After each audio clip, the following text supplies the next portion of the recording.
Hello everyone, welcome to the Talks and Dining, episode number 1, Uno. Number 5, Uno. Yes.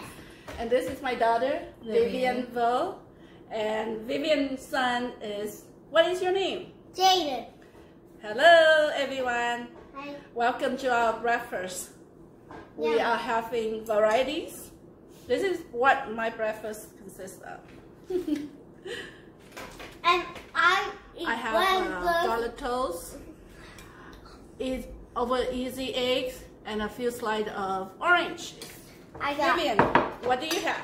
I have a bowl of noodle. I love instant noodle. I can eat this every day, 3 times a day. I might spill.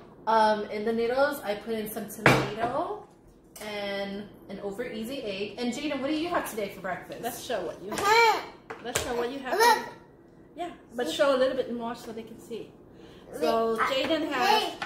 You go ahead and talk. I got strawberry and eggs and strawberry sandwich. You put strawberry in his toast. He's so creative, huh?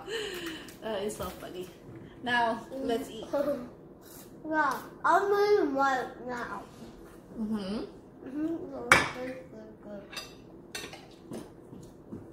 Earlier this morning, I was hungry, so I grabbed a bar, the snack bar. So that's why I'm not that hungry right now.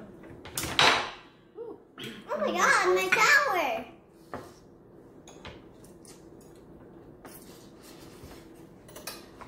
I don't know why I always wake up hungry. I mean, you don't.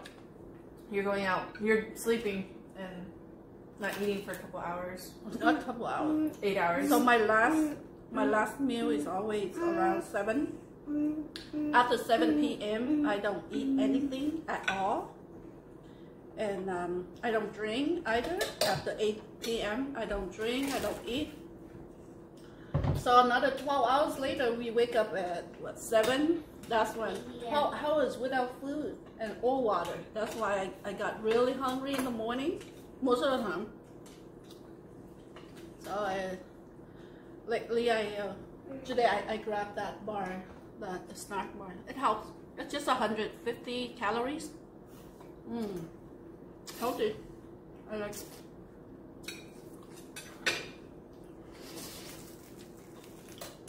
How you like your breakfast, Jaden?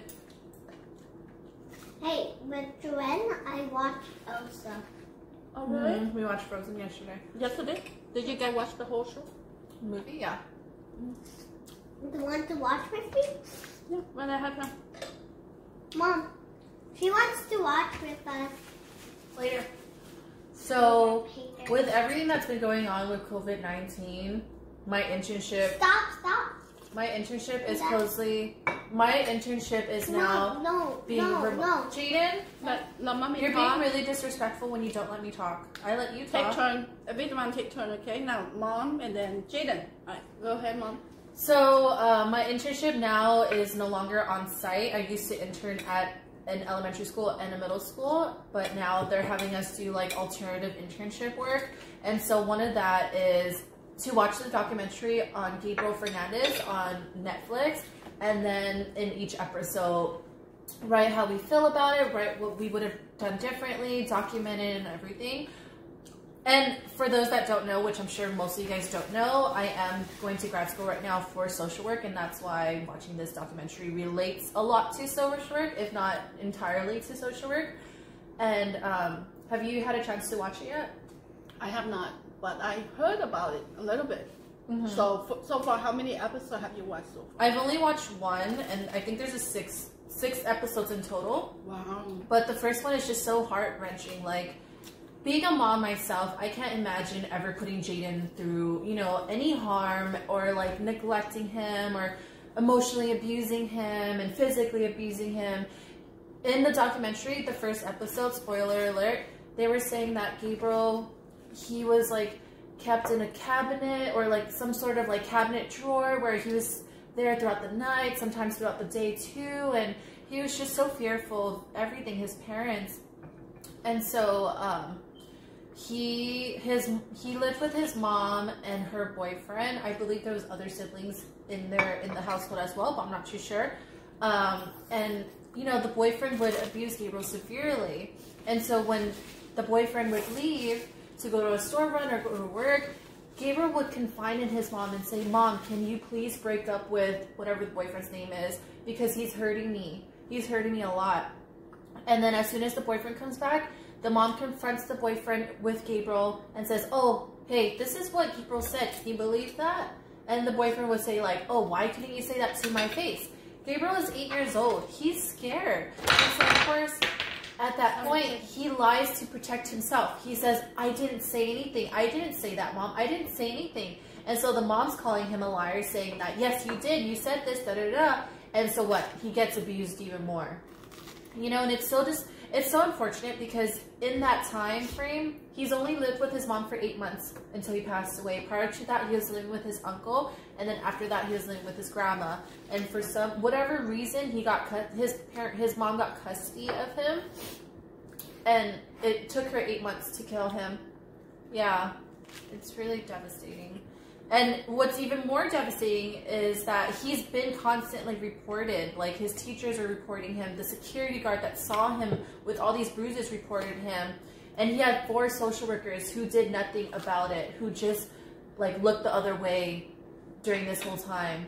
And that's terrifying, because, like, as a social worker, it's important to know, you know, what learn from other people's mistakes.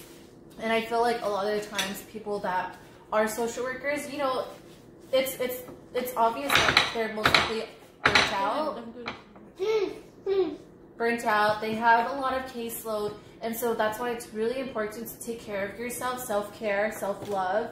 And it's also important to assess yourself too. Like, am I being a good social worker? Am I doing what I'm supposed to do to protect the kids that I'm working for? You know, this is your job. And I feel like the social workers that worked on Gabriel's case were only there to get the paycheck. You know, they're there to clock in and clock out, not really investigating, not really evaluating themselves, or just anything like that. Jaden, please don't make that kind of noise. Go ahead, eat your food. No. Okay, now Jaden turn. Jaden, go ahead and talk. You have the table now. Hey, you know, when Nana didn't saw that I put cheese and then soy sauce and then one bread, and then I ate it, and then it tastes good. Yeah, you should try that. And soy sauce too. You love soy sauce. We should try that next time. Yeah, What do you think? But no more. Oh, we can buy more sandwiches. No, Well, I can make them. Alright, now Nana turn, okay? Now Jaden eat and Nana turn. So what I think is, you know, social workers have a lot of cases, and some of them are overwhelmed with caseload, and maybe this is just unfortunate one that they overlooked at this case. I'm sure they are trained to care and love everyone, every kids. I mean, you know, of course, there are good social workers, there are not so good social workers, and it's applied to all professions. We have good doctors, we have bad doctors, we have good nurses, and we don't have good nurses. So it's not, you can't say social worker are just there to follow their paychecks. That's not fair for the ones that actually love and care for others. I said the ones that were on his case, the 4 social workers were on his case. I'm assuming they didn't care about their work. I'm assuming they're there to collect a paycheck, clock in and clock out. I didn't say all social workers, because I know that's not true, you know? And another thing, sometimes when they transfer the case out to a next person, that can be a problem, because you're dealing with a case, and that case goes to the next person. First of all, they already have a caseload of 100 something, so that can be fall in the crack. You know, that happens, because I've been a caseworker myself for over 19 years. I know what it's like holding caseload. I used to have caseload as many as 700, 800 cases for Medi-Cal, and for me, it's a lot of work, but I take care of my own clients. But when they transfer me to the next person who I handle the new caseload, and I don't know their clients enough to work with them. Yeah. So that could be the reason too. Yeah, and that's also what I discussed about in the personal reflection paper afterwards. Because in the documentary, it did talk about how there was no unity in this social work department in 2013. I'm hoping that it's changed since, or there is a lot of changes coming to it since. There was no unity. So Gabriel was a high-risk case. He was, on the documents says abuse, neglect, like everything, right?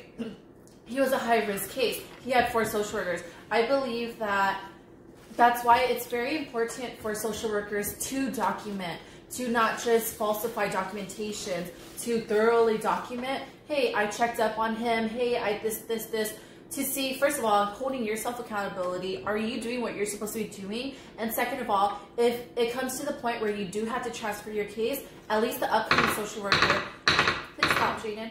At least the upcoming social worker can then read the documentation. Can then read the documentation to have a better idea. Okay, this child's high risk, and so I need to have my eyes closer on him, whereas this other child is not so high risk. Listen to mommy, please. Because I'm talking. When you talk, I listen to you. I do this like okay, don't make no noise. Mommy's talking. I'm saying it, and then I talk. Okay. Okay. So after mommy talking, your turn. Okay. Put it down, please. Your turn. Are you done? I don't know if you heard what I was saying, but I said that it's important for them to document the cases. Mm-hmm. And then quiet, Jaden. And then Nana, be quiet. And then you're gonna probably have 100 cases. Not all 100 cases are going to be like super high risk cases. No. Jaden. Do you want to be here? Mm-hmm. Then don't do that, please. I was making some music. No, we don't want that right now, babe. You want to talk? You want to talk? We can give you a minute to talk. You want to talk right now? Okay, now your turn. You can talk. Now it's mommy's turn. Yeah, don't make that noise, please. When I make this noise, mommy should talk. All right, now don't make it no more, okay? Yeah. So it's very important to have documentation, and then, like I was trying to say, you have 100 caseload. Not all 100 cases are going to be high risk. They're all going to fall down on a spectrum. But by even having this new case, let's say I got Gabriel's case, I should be able to have an idea of where he falls on that spectrum based off of the documentations that was provided to me. So in this documentary, the first episode, it was talking about how the 4 social workers, they falsified documentation. There was a lack of documentation. There was no unity in it. And so J. Gabriel gets passed down. This new social worker, just does the general checkups here and there, but doesn't really know to the severity of Gabriel's case, which resulted in his death. Oh, wow. Mm-hmm. So the social workers are on trial as well? Yes.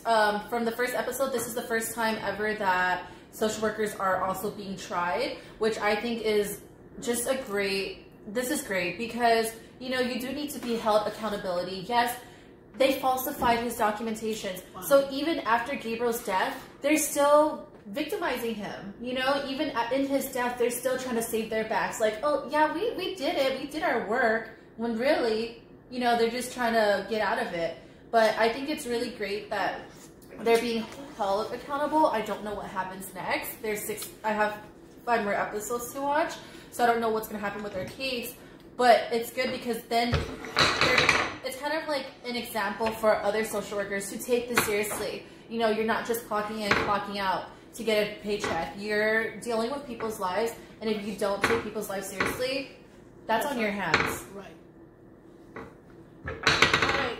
That means your turn. Okay.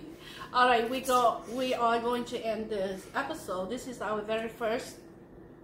So today what I did is, I created a channel called The Talks at Dining. And this is our very first episode of The Talks.